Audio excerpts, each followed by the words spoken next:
Crow Jr. here says that we should work more hours every month to afford a house than they did in the 1950s, because he says the average house was smaller in 1950 than it is today. I know what you're thinking. Oh no, Nick's gonna bring math into this. Yep, we're bringing math into it.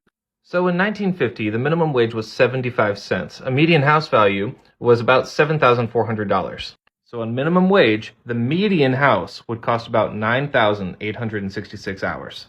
The average house size was 983 square feet, so he was right to an extent. But each square foot cost about $7.52, $89.71 adjusted for inflation.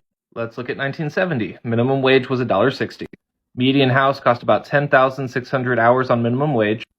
Each square foot, not feet, costs about $11.33 or $83.95 adjusted for inflation. So let's look at 2022. Our minimum wage is $7.25. Our median house cost about $453,000. That's 62,579 work hours on minimum wage.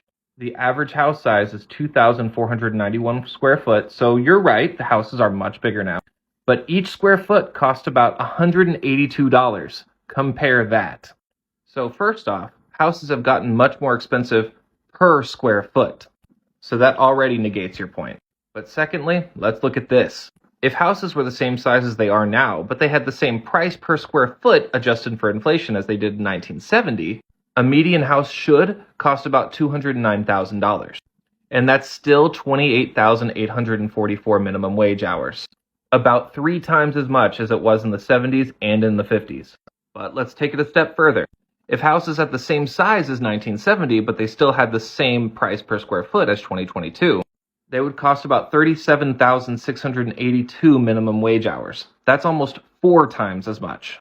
For a little comparison, in 1970, the median house cost about 10,600 minimum wage hours. And in 1950, the median house cost about 9,866 minimum wage hours. So no, they're not more expensive just because they're bigger. In recent years, the buying power of minimum wage has plummeted, and the price for real estate has skyrocketed.